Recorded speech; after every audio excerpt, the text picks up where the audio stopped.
Listen up, pod pals. This is important. The name of your podcast will either be the number one reason why your ideal listeners find you or the number one reason why they cannot find you. If you're ready to leverage the awesome power of organic discoverability and make it easy for your ideal listeners to find your show on Apple Podcasts and Spotify, then it's time to rebrand and relaunch your podcast with my brand new Podcast Reboot course. This online course provides my simple step-by-step system to help you rename, rebrand, and relaunch your podcast so that your ideal listeners start finding you week after week. Through December 1st, 2024, you can use the code POD, P-O-D, to save $100 and bring the course price down to just $197. And you're going to get access to my 3 bonus live trainings where I'm going to help coach you through the process and answer your questions live. To get started, use the link in the show notes or head on over to www.podcastingbusines.school/reboot and use the code POD, P-O-D, by December 1st, 2024 to save $100 and get the bonus live trainings. What's up, pod pals? It's your buddy Adam, and you are listening to Podcasting Business School. It's the show where I teach podcasters how to love their podcast like a hobby and build it like a business. If you are an online coach, consultant, or service provider looking to leverage a podcast to build your online business and get more clients, you're in the right place. We've got a podcast audit episode lined up for you with my new pod pal, Laura, from the This Mother Means Business podcast. Laura, welcome to the show. Thank you so much for having me. I'm excited for this. Yeah, I'm fired up because you got a lot of great things cooking with your brand. And I think we're just a few micro tweaks away from blowing things up with some podcasting goodness. So let's set a goal here. That's the way I like to kick off these episodes. Let's say you and I discuss some strategies, you implement, great things happen. 6 months from now, we follow up. So between now and 6 months from now, what would you love to see happening with your show that kind of drips into your online business? What would that look like for you? Yeah, I'd love to see growth on my episodes. I think I've been I'm going to use the word flat as far as listenership. It's very consistent, which I'm excited about, but I'd love to see consistent growth in my listenership per episode. And then how that trickles over into my business, just more leads and inquiries that I can directly say, like, this is from the podcast. Right.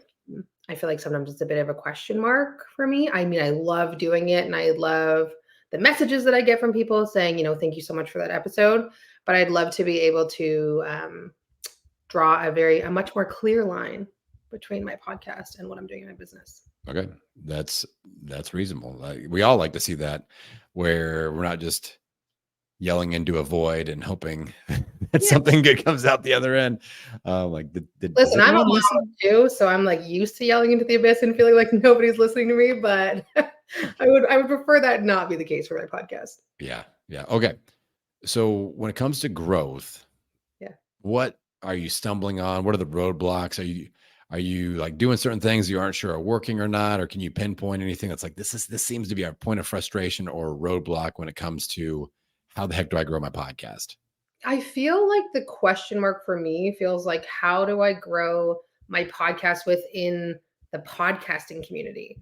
I have no problem showing up and posting about my podcast episodes on social, on Threads, sending emails to my newsletter, things like that. But it feels a bit like it's just staying within the same group of people. And how do I start finding people that are already really enjoying listening to similar content in the podcast space and finding people that way? I think that for me is the piece that I haven't even come close to cracking, is how do I find people that aren't hanging out with me on social media right now, but I know would love my content.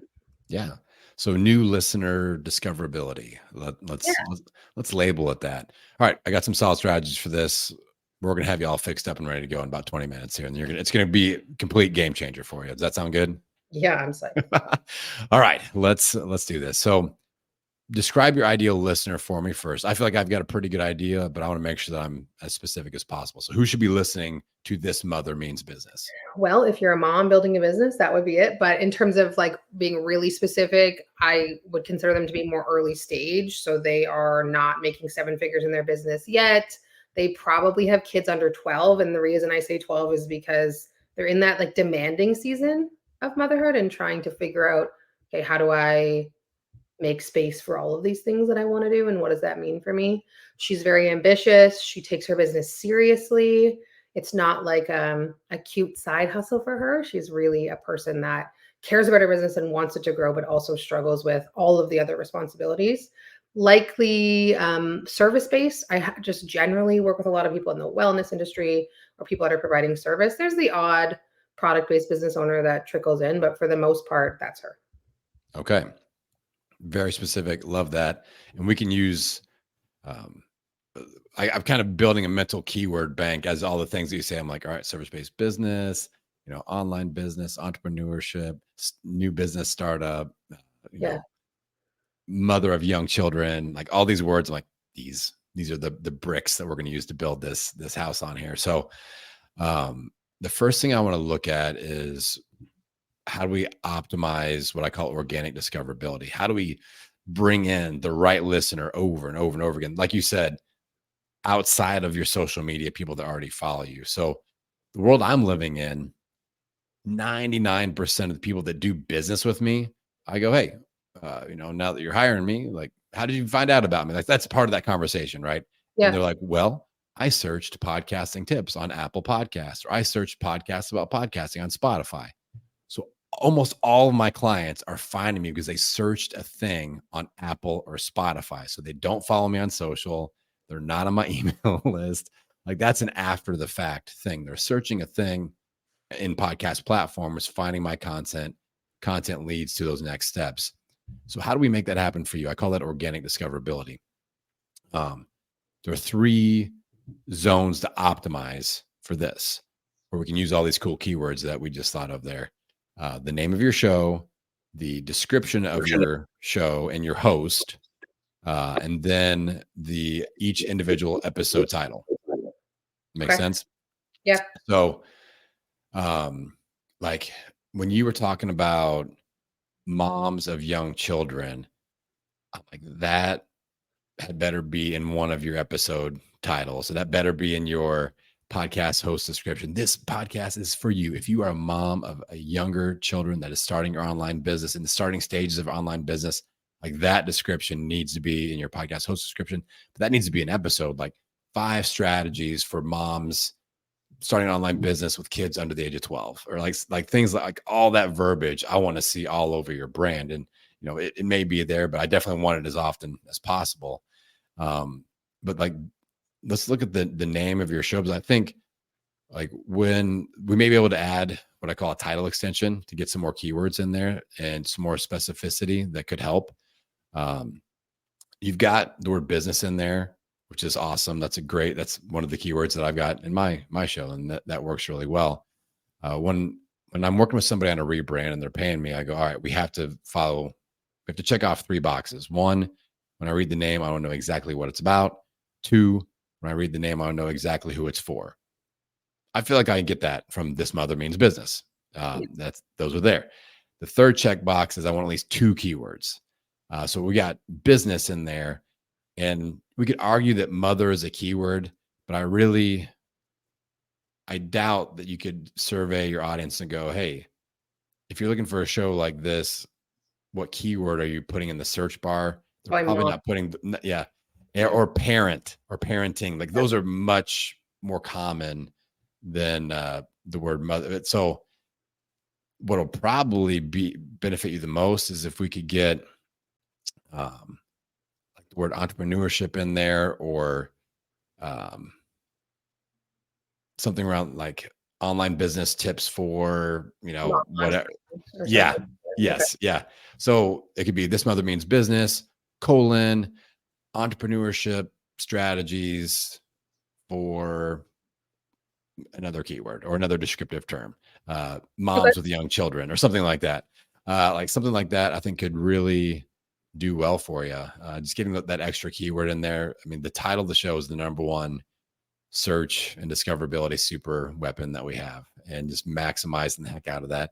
And you don't have to use that extension anywhere else in your brand. Like, you don't have to say the whole thing. My show is Podcasting Business School. You heard me do my intro, which I memorized, by the way. I wasn't reading anything, tip of the cap. But you didn't hear me say my big long title extension in there. It's just Podcasting Business School. So your show is still This Mother Means Business. The rest of it is just keywords for Apple and Spotify. So you don't have to worry about that. I would like to see something maybe on your podcast art. I do like having some of those extra keywords on there to where they search entrepreneurship, and then all the images pop up and their finger is kind of hovering, and we want their finger to hover over your image and they click on that one because they probably won't click on two, and they see the word entrepreneurship strategies for moms with young children, like on like the bottom, kind of framing up a lot of times I'll say, take your art that you've got, smush it up by, a rectangle of like a shadow box. And at the bottom, put your subtitle, your title extension, highlight the word entrepreneurship in a color that is nowhere else on the art. So it really draws the eyeball, make sure it's thick, chunky, and easy to read. Boom. We got kind of an eyeball attractor there from the podcast art. Does that make sense? Makes total sense. It's actually great timing because I just went through a rebrand for the Smothereens business, color wise and logo wise. So I need to redo my podcast art anyway. So that's Boom. Awesome. And with the title extension, you don't have to do like a big rebranding announcement or anything like that. I change my title extension about once a quarter, and I don't even tell anybody, and nobody ever notices. So okay. it's just like keyword fishing. Like we're just tossing lines in different ponds to see what we get, where we get bites and where we don't. Smart. And so like people, like I said, I asked them, how do you find me? They're searching certain things. I'm like, that word needs to go in my keyword bank that we're going to sprinkle in everywhere. So then we go to your host description of your show. Make sure that you are getting as many keywords in there as possible. All the entrepreneurship, solopreneurship, mompreneur, all those things, online business startup tips for like all of that needs to be in your description paragraph. That's going to help a ton. And then look at every single episode title. And a lot of people use AI for their episode titles, and I encourage that, but it still go through the human touch and go, what is the keyword in this thing? Because AI is not great at podcasting specific keywords right now. Yeah. I'm sure it'll get better. Hopefully AI is listening to my show, and then it'll learn all these strategies for me. But AI, if you're out there, shout out to AI. But like, whatever AI comes up with, and go, okay, still no keywords in this. I need to get the word online business in this because I talk about online business, or I talk about mompreneurs or new mom business owners or whatever. Like, let's get those important words in each and every single episode title. So those are the three areas that we focus on. If you really put a keyword focus in those three areas, you're going to start seeing more and more ideal listeners just pop up and go, on a discovery call or whatever, going, Laura, I found you because of your show. And you're going to go, this is great. Direct result from the podcast. So is that making sense? Any questions on that so far? Total sense. So you would recommend that I go back and do that for older episodes? You could. That's a great delegation thing for. Yeah, I mean, I won't do it for like VA. Yeah. And go, hey, here, what I would ask you to do is come up with a keyword bank, and then go to your VA and go, we need to make sure that at least one of these words is in every single episode title. Okay. That's relevant, and make sure that it's we don't want them to put it so it's totally irrelevant, but okay. If it's like lead magnet strategies for your online business and you don't talk about lead magnets, then we don't want to, put that in the title. So it may take a little bit of assistance from you there, just like a final approval type of thing, but have them go back and actually do the work. But yeah, that won't hurt at all. And then moving forward, we always think about that, and that's going to be priority. Just make sure everything from now on, we get those keywords in there, and we're really focused on that. But once I talk to enough of my listeners, I'm like, how'd you find me? And they go, podcasting tips. Then I was like, all right. I mean, I'd say about 75% of my episodes have the phrase podcasting tips in them. It's like podcasting tips for podcast growth, podcasting tips for client acquisition, podcasting tips for email list building, and it's like lots and lots of keywords, but I lean into that heavy. And I feel like online business, online marketing, solopreneurship, mompreneur is actually a great podcast search word. So if I were you, I would kind of circle those ones in red and really focus on that. And it's not a bad thing to go and ask your audience, like go on Threads or hit up your email list and go, if you listen to my show, no, I want your feedback. do you remember what you were searching for when you were looking for my show? Or if you were looking for a show like mine, what words would you use? What words would you search in Apple or Spotify? Because it's not like Google. People don't put questions into Apple and Spotify. They're not like, how do I start a podcast? That's not what they put in Apple. They put podcasting tips or podcasts about podcasting. So a little bit different than Yeah, Google methodology. That makes sense? total sense. Okay. So let's talk about kind of that breadcrumb trail from now we've got ideal listeners listening to our show. How does that start to trickle over into our online business and like client acquisition?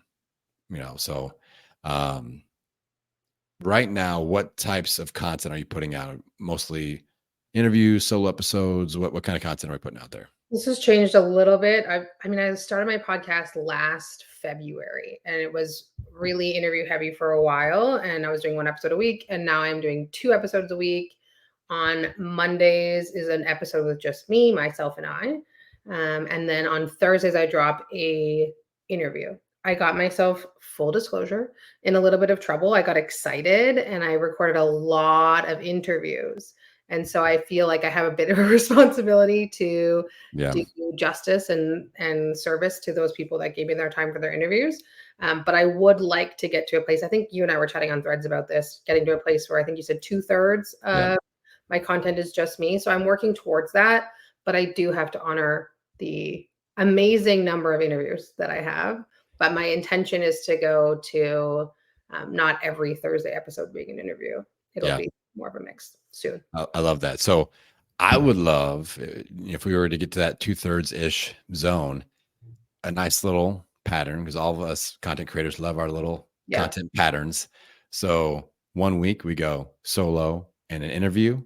And then the next week you go solo and maybe what we're doing here, a coaching style episode or I could see you doing a live audio question episode where like I do these sometimes where audience members submit audio with my SpeakPipe link and they ask me a question and I play that on the air and then I just answer the question.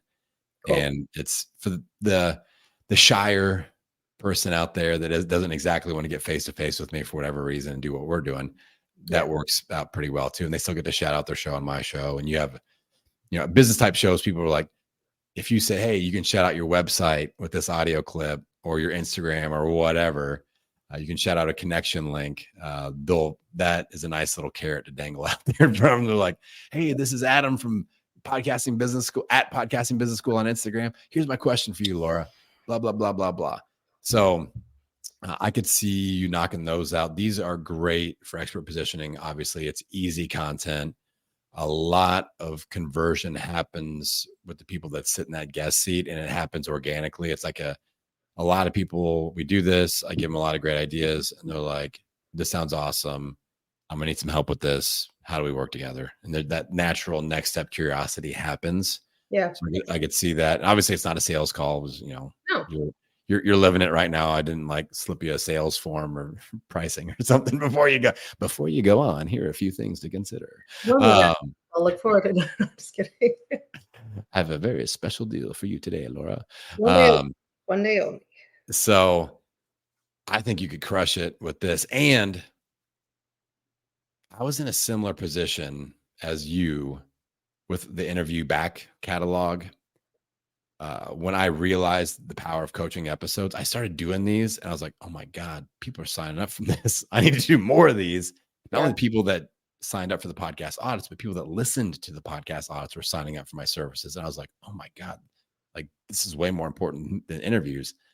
So what I realized, I got to get more podcast audits out there. I've got all these interviews, same as you. I was like, got to get these out there, but I don't have to prioritize those interviews and be like, I've got to get 50 interviews out before I start airing any podcast audits. I was like, I'm just going to take my time. These interviews will get out. It's going to take a little bit longer because now it's like every other week instead of every single week.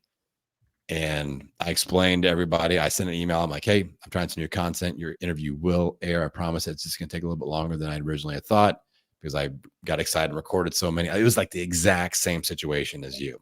So something to consider that you don't have to just roll those. Even if you just did solo, and then solo interview every other week. If you wanted to do that just to get the 2/3 rule, that's something I would consider doing.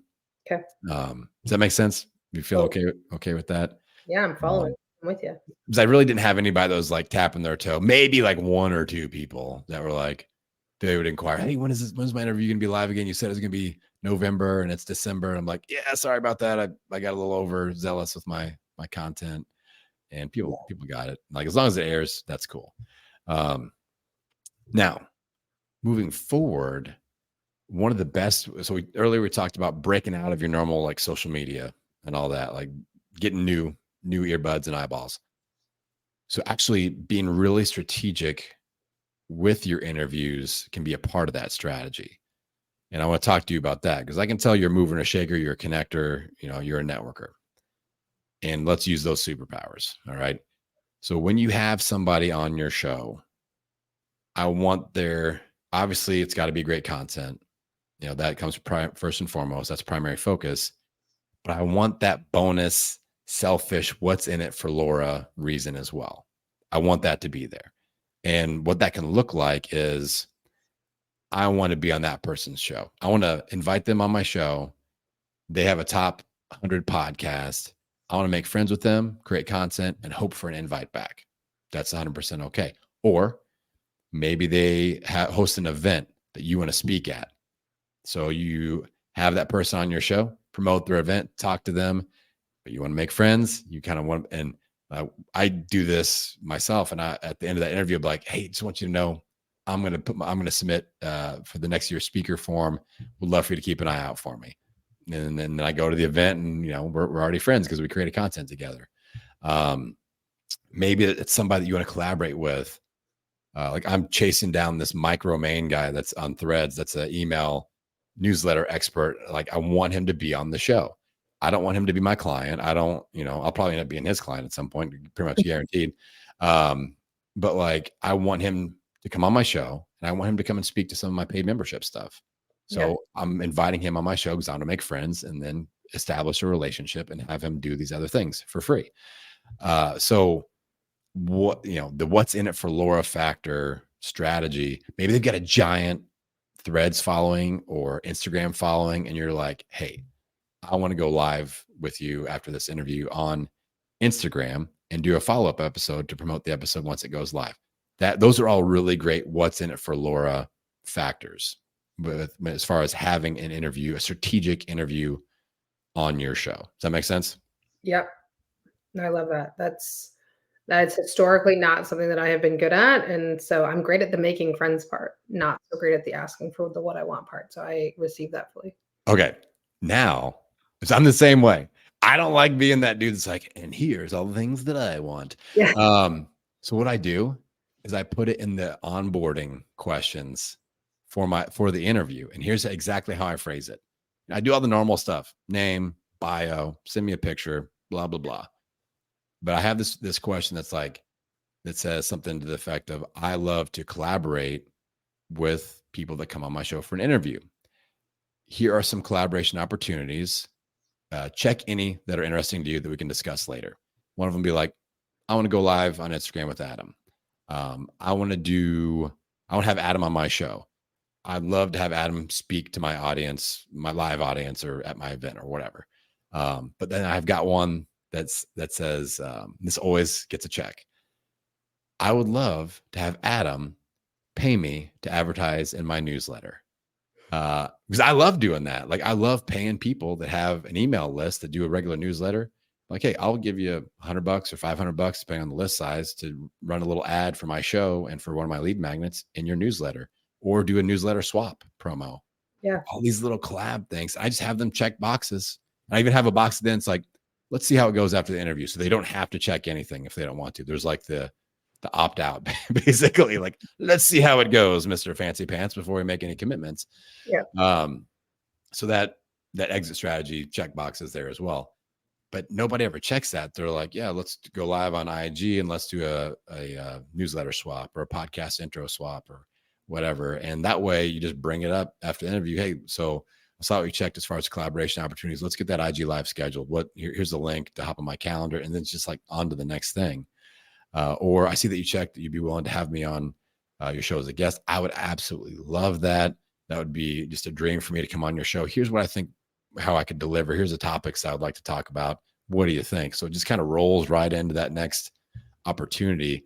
But I think podcasters as a whole, we have got to stop just kind of being guilted into taking people onto our show. Like those PR agencies are blasting us like, I've got the number one guest for you, Laura. You are an idiot. They have 100 million YouTube subscribers and they will promote to every single one of them. I promise. And they never do. So we got to quit just randomly taking people on. Like I want that what's in it for Laura aspect to be factored in. Yeah. Anytime you have somebody on your show. Make sense? Total sense. It's cool. Because that way we're really dipping in to their audience as well. Like what I like to do is I go into that entrepreneurship top 200 list on Spotify or Apple. I'm always looking at it going like, especially in that like 150 to 200. These aren't the super fancy people that won't talk to you. These people will talk to you, you know? Yeah. And I'll be like, oh, that's an interesting show. That's kind of jives with what I like to talk about, but it's not the exact same thing. We aren't like competitors or whatever. And I'll invite them on primarily to make friends because chances are they're going to invite me back on their show. And now I'm on top 200 ranked podcasts. And those are people with audiences. And that's how we get exposure. Now, Laura, like you're in there, maybe it's like an email marketing show. And you're like, here's how I, moms build their lead magnets for their online business or, whatever it is that when they're starting their online business. Now you're like the mompreneur specialist on this broader based marketing or social media show or whatever. And you can be that niche expert. So I like that strategy quite a bit for you. Make sense? Yeah. You've given me some gold. Boom. Good. All right. Plenty of action steps. All right. I'm going to stop giving action steps because I don't want to have action step overload. I do want to give you a minute to shout out your brand, your website, your connection opportunities. If somebody's listening to this and like, I want to support Laura, I want to support her podcast, I want to connect with her on her website and social media, where should they go? Yeah. So the best place to obviously listen to my podcast is wherever you listen to podcasts. It's called This Mother Means Business. So if you are an entrepreneurial mom who wants to come have just real conversations about what it's like to be a mom and build a big business, one that you're really passionate about, make sure you check out the podcast. You can also learn more about my community that I have linked with my podcast at www.thismothermeansbusiness.com. You can also come hang out with me on Threads or on Instagram at It's Laura Sinclair. I love Threads. I think, Adam, that's where you and I connected. I'm always there chatting. So come and say hi if you made it this far. Consider us friends. Yeah. I mean, go follow her on Threads. Not so much on Instagram because Instagram is a dying platform. Like I'm totally breaking up with Instagram. But since I've been super active on Threads, I'm getting so many more Instagram followers, but they're all coming from Threads. Me too. It's been really interesting. My Threads has grown really fast, especially compared to what I was doing on Instagram. But it's interesting to see the Instagram trickle over from Threads. So yeah, it all works out great. Yep. All right. Pod Pals, if you want to do a podcast audit just like the amazing Laura Sinclair, then I want you to go to my website, www.podcastingbusiness.school. Click on that bright pink freebie button, get signed up for a podcast audit, get on my calendar for the end of 2024. It can also book into the beginning of 2025 if you want to get on the calendar. Then I appreciate you all. I'm going to send you out into the world, wishing you health, happiness, and many downloads. We'll see you next time. My top tip for all podcasters is to make sure that the name of your show isn't the number one reason why your ideal listeners cannot find you. I know that many of you have been thinking about making a change and rebranding your show to leverage the awesome power of organic discoverability. So I created a simple new program to help you out. I call it the Podcast Reboot Program. This is my step-by-step course that I created to help you rename, rebrand, and relaunch your podcast. Through December 1st, 2024, you can use the code POD, P-O-D, to save $100 on the course and bring the price down to just $197. I've also set up 3 live bonus workshops for anyone that uses the code POD, P-O-D, by December 1st. This is a great chance to rebrand your show and get some live help from me so that you can optimize everything you're learning inside the course. Use the link in the show notes or head on over to www.podcastingbusiness.school/reboot and use the code POD, P-O-D, to save $100 and get access to the bonus live trainings by December 1st.